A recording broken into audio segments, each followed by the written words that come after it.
You know a debate is falling apart when someone keeps shouting about facts while ignoring every fact being presented to them. Before we dive into the full story, comment where you're watching from, and don't forget to like and subscribe so you don't miss the next one. In this clip, right-wing commentator Carole Malone tries to attack civil servants working from home using a dramatic Telegraph article designed to spark outrage. But the moment union boss Dave Penman joins the discussion, the entire narrative starts collapsing in real time. What was supposed to be another easy culture war rant suddenly turns into a brutal fact-checking session as Penman calmly exposes the missing context, the misleading claims, and the reality facing many workers, especially disabled employees who depend on remote work to stay employed. And the more facts he brings up, the more frustrated Carole becomes. Because this debate was never really about productivity. It was about pushing a political narrative. Where do you stand in this? On that final bit, I think largely if they're doing the work, I'm not really bothered. But they're not. I would say, well, there's a broader conversation. There's not a single department in the civil service that works properly. And that's a broader, and listen, I'll agree with you on that. There's a broader cultural issue within the civil service where I think you're promoted despite failure. It's basically seen as a job for life. Now, I spoke to my missus on the way out because she was a civil servant for many years before going off into reality TV. And she said that there's a few problems with this. She lived in 2021, so things may have got progressively better or worse. The hot desking situation is a nightmare. When she was there was 4 people to every one desk, and each desk could only fit one person. So therefore, you're not really going to want to go in, and how productive are you going to be? That was just a load of tosh, that. It really was, because the bottom line... How can you say someone's actual experience in the civil service is that's tosh? That's one person. These days, they're saying that a lot of these managers who this thing was based on, this investigation was based on, are saying that their offices are completely empty. It's like the Mary Celeste, that there's nobody there. That's Westminster, unfortunately. This is all over the country. But the bottom line is, there needs to be a cull of the civil service anyway. The blob's been out of control for years. And it has grown by 500,000 people in the last 10 years. And we don't need them. There needs to be a cull. And people, all this nonsense about if they get the work done. They're not getting the work done. No, in the tax office, 4,500 people haven't been into the office for 6 months.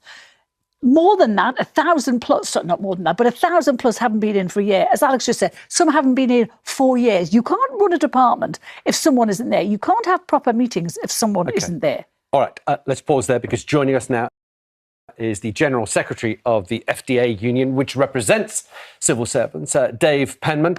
Dave, thank you so much for giving us your time. Welcome to the show. Hi, good morning. Okay, Dave, first up, let me ask you, what did you make of the article in the Telegraph, the so-called drive-by loggings? That's a sad indictment to the civil service, isn't it? I think in any organisation of 500,000 people, you're going to be able to find a story of someone trying to get round the system, whether you're working from home or whether you're working in the office. That's always been the case. Look, the Telegraph run these stories every so often. If you take that figure that you were talking about there, about the number of people who haven't been in the office, 6% of staff in HMRC are on home working contracts. That's mainly because those are people who in the main are disabled and would not be able to work were they not able to work from home. And the evidence has shown that they can work as productively from home as they can in the office. So I'll be really saying that those people shouldn't have a job and shouldn't be employed. Dave, you say evidence has shown they're just as productive. They're not just as productive, especially the HMRC. You can't get it. It takes days to get a call into HMRC. And by the way, did you hear that figure I just said? 4,300 staff at HMRC have not been into the office for 6 months. Yes, that's 6% of the 6% of the workforce. I'm sorry, they didn't say that. This review did not specify that. This is people who should be in the office and weren't.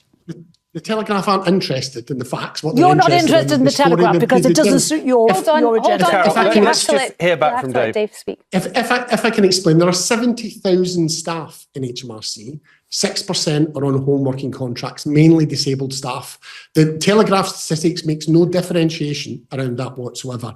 On productivity, Jim Harra, the former Permanent Secretary, went in front of the PAC to give evidence to Parliament. They did an investigation looking at productivity of staff working from home versus working in the office. There was no difference around productivity. Those are facts. They may not suit a narrative from a particular newspaper. So what about your people? Hang on, Carole, 1 second. Dave Penman, Dave, can I ask you a question? You touched on the thing that Matthew had said, and I just wanted to see whether that reflects in the views of your members. He talks about the fact that there's only one desk for every 4 civil service. I mean, sure, and the trouble's just getting into the building as well. Is that true? Is that sort of steeped in reality? Yeah, most government departments now will probably have a desk ratio of about 50% or below. We actually have more problems with members who say that when they come into office, they can't find a desk, or they can't sit with their work colleagues that they want to work with, the rest of the team, because of the hot desk arrangements. Government are continuing to close a lot of the buildings, particularly in central London, saving money. If you want to talk about efficiencies, there's about £500 million being saved by the current programme of office closures in government. That's boosting productivity and saving taxpayer money. So there are real challenges both in the public sector and private sector. If you look, this is not a public sector phenomenon. HSBC are closing their massive building that they've had in Canary Wharf for the last 20 years, and they're downsizing by about 50% because they've got staff working from home. Okay. Where it works well, it can work really productively, both for the taxpayer and for civil servants. Hi. So, first of all, I want to say, can somebody remind Carole Malone it's the Storm and Alexa's show, not her show? Oh, Carole knows that. She's well aware. Because she's not. Good argument, Jenny. Get on with the argument. There are a lot of people that can't work in the office. There are so many reasons that people, and I do get what you're saying, there might be some people at the lash, but I'm not one of them. So you're sort of putting everybody in a box and saying, no, I'm not. Everybody has to... I'm not. I'm just going by what the people who work in the civil service are saying.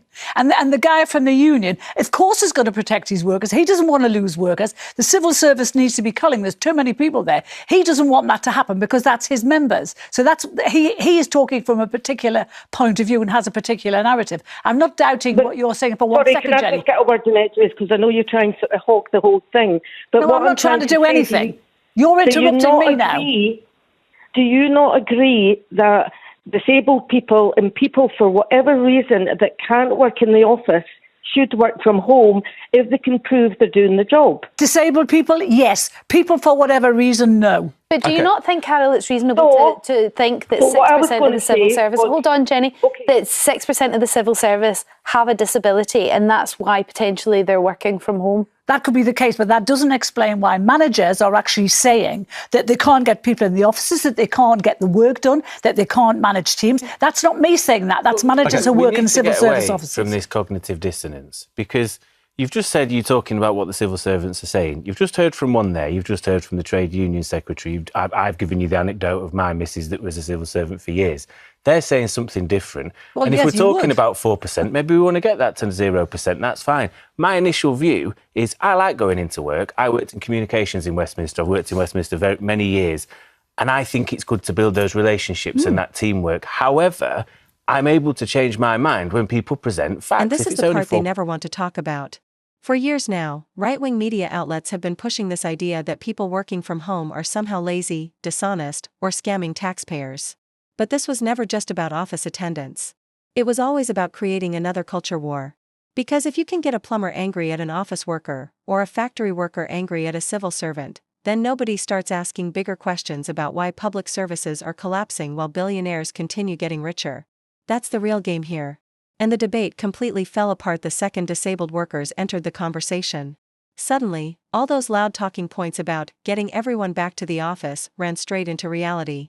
Remote work isn't some trendy luxury for millions of people. It's the difference between having a career and being locked out of the workforce entirely. And what makes this even more ridiculous is that many of these same commentators constantly complain about people being unemployed or relying on benefits. But the moment flexible working actually helps people stay employed, suddenly they have a problem with that too. The hypocrisy is impossible to miss. Then there's the other massive issue they conveniently ignore. The government itself spent years selling off office buildings and shrinking workspace capacity. So now they want workers back full-time, despite not even having enough desks for them to sit at. It's political theater. And the moment actual facts, real data, and real workers entered the discussion, the outrage narrative started crumbling instantly. Because fear-driven headlines are easy. Defending them under scrutiny is much harder. That's why exchanges like this matter. They expose how these media-driven moral panics are designed to divide ordinary people instead of addressing the real problems affecting workers across the country.